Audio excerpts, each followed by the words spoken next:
Sonic. Je pense que toute personne qui joue à des jeux vidéo ou qui s'intéresse au monde du jeu vidéo connaît Sonic, car Sonic est la mascotte emblématique de Sega et a marqué les années 90. À travers les années et les jeux, Sonic il a continué à avancer et maintenant on le retrouve même dans le grand écran. Cependant, un tas de personnes affirment que Sonic n'a pas survécu à son passage à la 3D. Cette affirmation repose sur différents jeux de la série, comme par exemple Sonic Air où les contrôles étaient pas fous, Sonic 2006 qui a été une catastrophe, ou encore Sonic Forces. Beaucoup de personnes sont persuadées que les heures de gloire du hérisson sont derrière lui, et que maintenant il est en train de mourir à petit feu. Mais est-ce réellement vrai ?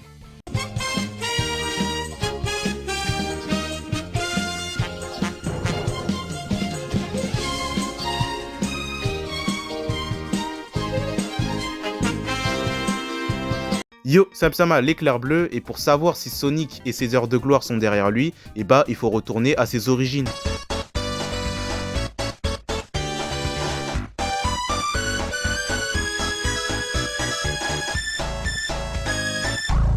Nous sommes dans les années 80, une époque où Nintendo domine le marché du jeu vidéo. Il y a Sega qui essaye de s'imposer, mais c'est très difficile, puisque la Master System a beaucoup moins de ventes que la NES. Cela peut s'expliquer par un seul élément, l'arrivée de Mario en 1985. Super Mario Bros sur NES en 85, c'est un réel raz-de-marée, et face à ça, Alex Kidd, l'ancienne mascotte de Sega, ne pouvait pas faire le poids. En 1989 sort la Mega Drive, le problème c'est que, encore une fois, Mario est au centre de l'attention, puisqu'on a eu Mario Bros 3. Super Mario Bros 3, encore une fois, est un raz-de-marée, et ça a éclipsé totalement la nouvelle console de Sega, qui est pourtant beaucoup plus puissante. C'est à ce moment-là que le président de Sega, Nakayama, décide de réagir. Il demande à une équipe de développement de concevoir une mascotte qui serait capable de rivaliser avec Mario. Après différents designs dont Eggman, qui aurait pu être la mascotte de Sega, c'est finalement le design de Naoto Oshima qui est retenu, à savoir Sonic l'hérisson. Maintenant qu'il y a la mascotte, il faut un jeu, et grâce au très talentueux programmeur Yuji Naka, ainsi qu'aux designers Naoto Oshima et Hirosaku Yashuhara, le premier jeu Sonic a vu le jour. D'ailleurs, petit aparté, on pourrait désigner ce trio comme étant le trio fondateur de la Sonic Team,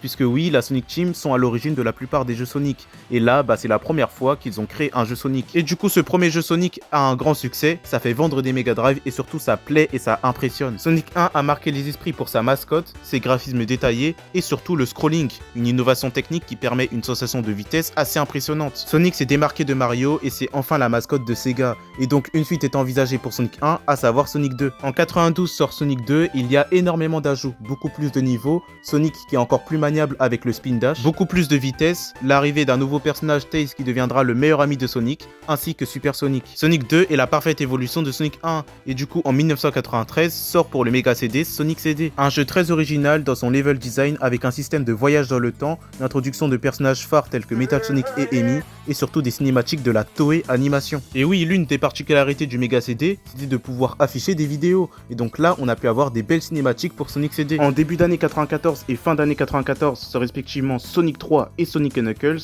deux jeux en un, puisque quand on les fusionne grâce à la technologie Locon, ça fait un jeu ultime, Sonic 3 et Knuckles. Et là on est à l'apogée, avec deux modes histoire, celui de Sonic et celui de Knuckles, le nouveau personnage qui a été introduit avec ce jeu. L'histoire est mise en œuvre à travers différentes cutscenes et franchement ça rend le jeu vivant. On a 3 gameplays différents, énormément de niveaux variés, avec tous une identité et surtout on a de la vitesse. Sonic 3 et Knuckles est une parfaite amélioration des précédents jeux Sonic sortis sur Mega Drive. Et là si on écoute les gens, l'âge d'or que j'avais évoqué en début de vidéo est terminé pour Sonic, puisque beaucoup de personnes considèrent que la gloire de Sonic se résume à la Mega Drive et au Sonic 2D, et qu'après ça, c'était terminé. En 1994 sort la Sega Saturn, la nouvelle console de Sega. Cette console a été la transition 3D pour Sega. À cette époque, tous les jeux étaient rivés vers la 3D et du coup c'est naturel que Sega sorte sa Saturn. Nintendo comptait sortir sa Nintendo 64 en 96 et Sony avait sorti sa PlayStation 1. Et donc les fans de Sonic attendent tous un jeu Sonic en 3 dimensions. C'est alors le début de l'ère Saturn.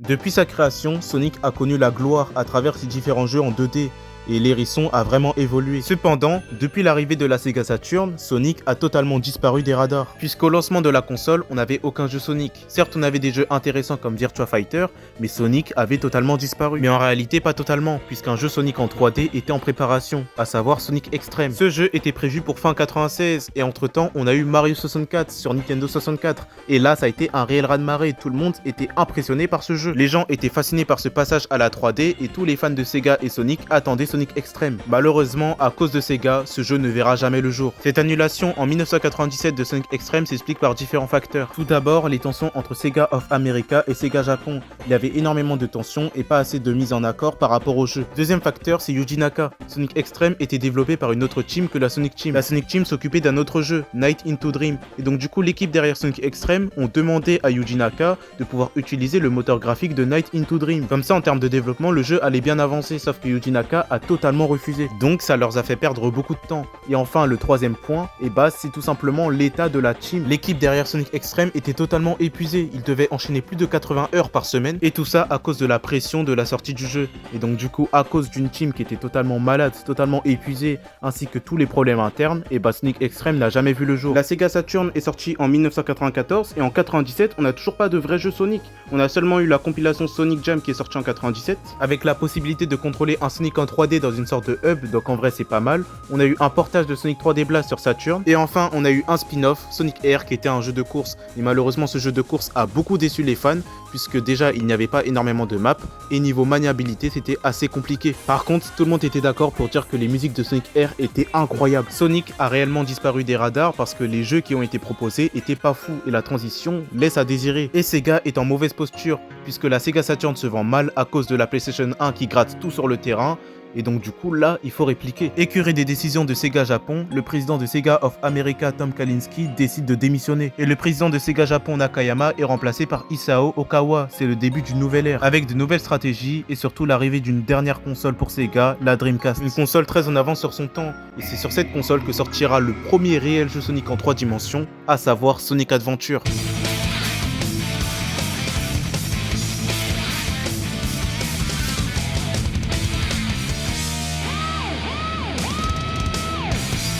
Sonic Adventure marque un réel tournant pour la licence Sonic.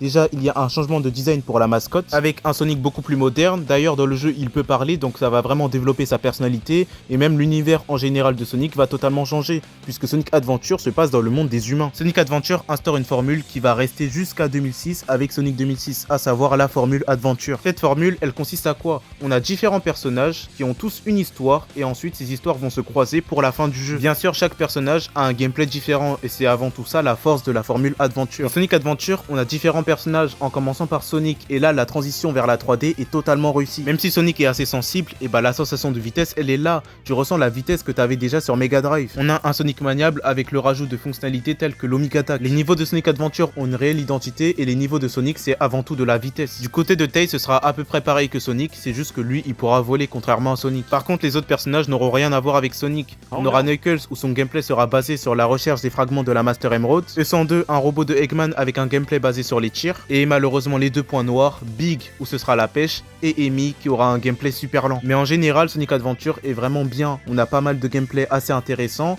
Et on a aussi des Adventure Fields qui permettent de relier tous les niveaux. Du coup, t'as une sensation de liberté. Et bien sûr, tout ça accompagné de musique incroyable. Sonic a totalement réussi son passage à la 3D, même si de nos jours, Sonic Adventure a mal vieilli. Malheureusement, à cause de l'arrivée de la PlayStation 2 en 2000, la Dreamcast ne se vend pas. Tout le monde achète une PS2 pour aussi avoir un lecteur DVD. Sega est totalement en faillite et donc ils ont fait un choix, se retirer des marchés des consoles. En 2001, Sega prépare son départ. Mais avant, il y a eu un dernier jeu Sonic qui est sorti sur Dreamcast, à savoir Sonic Adventure 2. Sonic Adventure 2 est la suite de Sonic Adventure 1, et pour moi, il y a pas mal de glowdown. Là où dans Sonic Adventure, t'avais des Adventure Fields où tu pouvais te balader, dans Adventure 2, tout a été retiré. De plus, on a une régression en termes de gameplay. Je trouve que le Sonic de Adventure 1 est plus maniable que celui d'Adventure 2, même si celui d'Adventure 2, il est pas mal. Les niveaux de recherche avec Knuckles et Rouge sont moins bien que les niveaux de Knuckles dans Adventure 1 parce qu'ils ont modifié le système de radar. Et enfin, les niveaux basés sur les tirs de Tails et Eggman, je trouve qu'ils sont beaucoup moins amusants que les niveaux de E102 Gamma dans Sonic Adventure 1. Malgré les défauts que je donne à ce jeu, Sonic Adventure 2 reste un bon jeu pour son super scénario.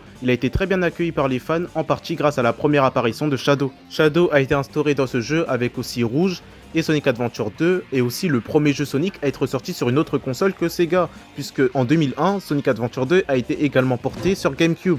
Sonic Adventure 1 et 2 sont des jeux beaucoup aimés et on peut dire que Sonic est toujours dans sa période de gloire. Malheureusement, cette gloire, cet âge d'or, sera menacé par la chute de Sega et l'arrivée de Sonic dans les autres plateformes, remettant en cause par la même occasion le passage à la 3D de Sonic.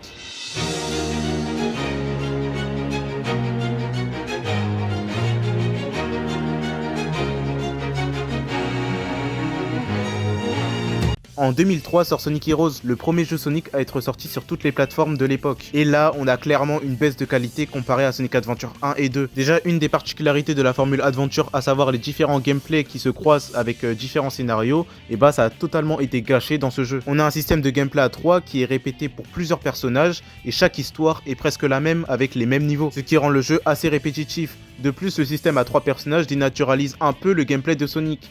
On n'avait pas l'habitude de voir ça, et du coup forcément, et bah là Sonic est en train de s'éparpiller. Donc Sonic Heroes, il est pas mal, il a de bonnes idées, d'ailleurs c'est mon premier jeu Sonic donc j'y suis attaché, mais honnêtement face à un Sonic Adventure 1 et 2, il y a un réel glowdown. Sonic Heroes est réputé pour être coloré, tandis qu'ensuite on a Shadow the Hedgehog qui est sorti en 2005, et là le jeu il est super réaliste avec des guns, honnêtement tu reconnais plus du tout Sonic. Même si c'est un spin-off, tu sens qu'ils ont du mal à trouver réellement une identité pour les jeux Sonic 3D.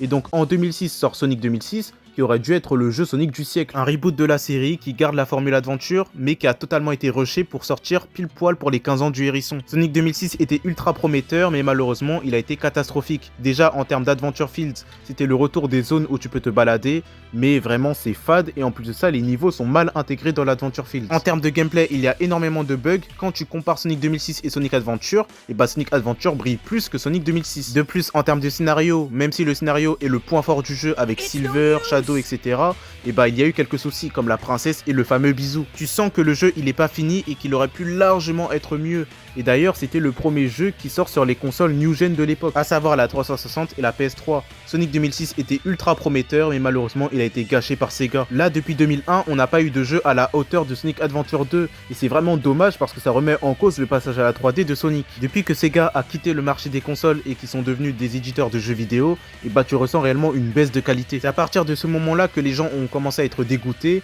et qu'ils ont commencé à dire que la gloire de Sonic était derrière lui et que Sonic n'a pas survécu au passage à la 3D. Mais tout cela va changer en 2008.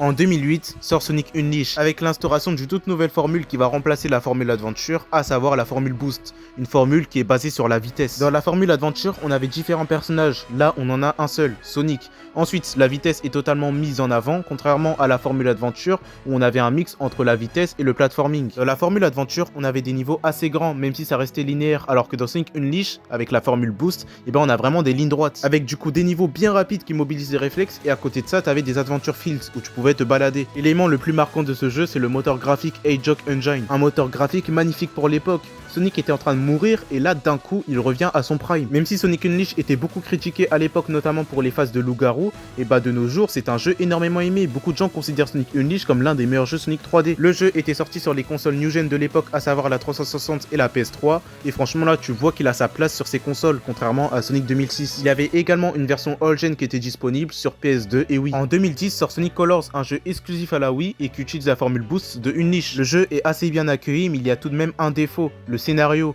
Le jeu est assez coloré et justement beaucoup trop enfantin comparé aux précédents jeux Sonic. Cet aspect enfantin se ressent à travers le scénario et à travers Sonic, puisque là on a un Sonic qui fait énormément de blagues. Mais tout de même ça reste un bon jeu. Et là on est à l'apogée en 2011 avec le jeu anniversaire Sonic Génération. Un jeu qui est là pour retracer les aventures du hérisson et qui est surtout là pour célébrer ses 20 ans. Dans Sonic Génération, il y a deux gameplays. Le gameplay de classique Sonic, le Sonic de l'époque sur Mega Drive, et le gameplay de Modern Sonic, celui qu'on a connu avec le passage à la 3D. Dans Sonic Génération, il y a différents niveaux de l'époque qui sont remixés, de Sonic 1 jusqu'à Sonic Colors, et franchement c'est incroyable. On parcourt ces différents niveaux avec la formule Boost qui est toujours présent, et franchement Sonic Génération a été très bien accueilli par les fans de Sonic. Beaucoup de personnes considèrent Sonic Génération comme étant l'un des meilleurs jeux Sonic 3D. Donc là, avec Unleashed, Colors et Génération, on a eu un enchaînement qui instaure une toute nouvelle formule, et on peut dire que Sonic est totalement de retour. Malheureusement, après Sonic Génération, Sonic est totalement mort.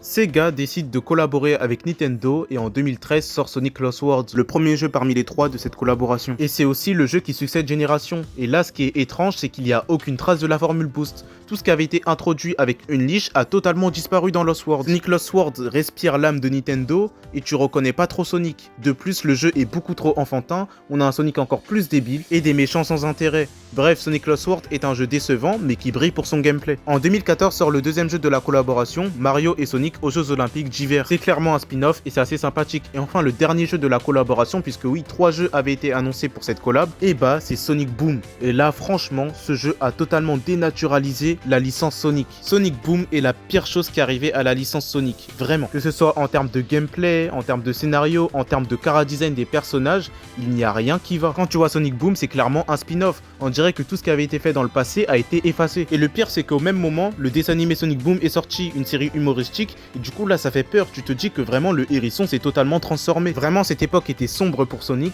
et à ce moment-là, quand tu disais que tu étais fan de Sonic, on se fichait de toi. Mais en 2017, de l'espoir revient. Puisque là, on voit que Sonic a récupéré son design et qu'un jeu Sonic est en développement, à savoir Sonic Forces. Fini la période Boom, là on a un Sonic plus classique qui récupère son chara design, on a un scénario qui a l'air plus sérieux à travers les trailers, et le retour de la formule Boost. Bref, tout ce qu'on attendait depuis Sonic Génération. Mais au final, le jeu a été totalement catastrophique. Avec la formule Boost qui a été totalement simplifiée, un Sonic qui est totalement débile, un scénario qui est pas du tout sérieux. Bien au contraire, le scénario est assez décevant, on s'attendait à beaucoup mieux. On a tout de même quelques ajouts comme l'avatar et le retour de Classic Sonic, mais encore une fois, c'est pas fou, l'avatar est limité et Classic Sonic a une maniabilité encore pire que dans Sonic Génération. De plus, la durée de vie de Sonic Forces est catastrophique, je crois que c'est 5 heures. Donc vraiment, Sonic Forces, t'as l'impression de voir une contrefaçon ratée de Sonic Génération. Heureusement qu'il y avait Sonic Mania qui a rattrapé un peu Sonic en 2017, mais sinon Sonic Forces a été un échec et a déçu énormément de fans. Cet enchaînement catastrophique après Génération confirme en fait la théorie des gens qui disent que Sonic n'a pas survécu à son passage à la 3D. Cette longue période qui a suivi Génération marquait la mort de Sonic à petit feu. Mais en 2020, tout va changer.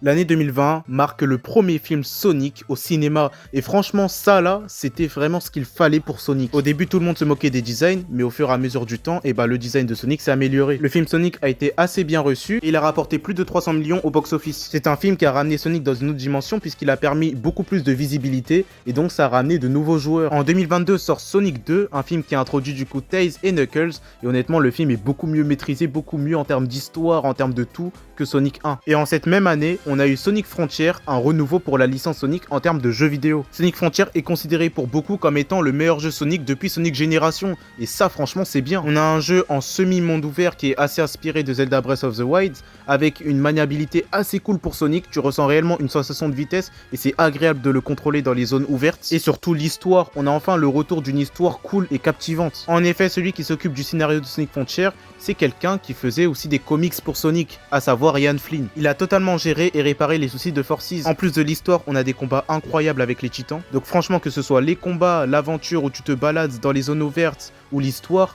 tout est bien fait dans Sonic Frontier. Même si Frontier a des défauts, il n'est pas parfait, et ce jeu il est vraiment encourageant pour la suite. On a également eu une série Netflix Sonic Prime, et en 2024, on a eu Sonic X Shadow Génération qui est sorti, ainsi que le film Sonic 3. Avec Shadow à l'honneur, dans Sonic X Shadow Génération, on a une partie du coup avec Shadow, et on a des zones ouvertes, un peu comme Sonic Frontier. Sonic X Shadow Génération a été parfaitement bien accueilli, et accompagné de ce jeu, on a eu le film Sonic 3, qui a été un grand succès au box-office. 490 millions, presque 500 au box-office, c'est plus que Sonic 2 qui avait rapporté à peu près 400 millions. Les films Sonic sont très appréciés et on attend un Sonic 4 pour 2027. Donc franchement, que ce soit les films, les jeux, les séries, en général Sonic est en train de renaître de ses cendres. Si je devais apporter une conclusion à cette vidéo, je vous dirais que Sonic a largement survécu à son passage à la 3D. À travers les comics, les films, les séries animées, déjà, on nous a montré que Sonic ne se résumait pas seulement aux jeux vidéo. Et surtout, Sonic en jeux vidéo et Sonic en général n'est pas mort après la 3D. À chaque fois qu'on pensait que Sonic allait mourir, il revenait en force. Si Sonic était réellement mort avec le passage à la 3D, il serait pas au cinéma et on n'aurait plus eu de jeux Sonic. Sonic pendant des années c'était les montagnes russes, mais là il est clairement en train de revenir à son prime et plus qu'à voir ce que l'avenir nous réserve. Voilà pour cette vidéo, j'espère qu'elle vous a plu. N'hésitez pas à liker et à vous abonner. C'était votre serviteur l'éclair bleu. Ciao.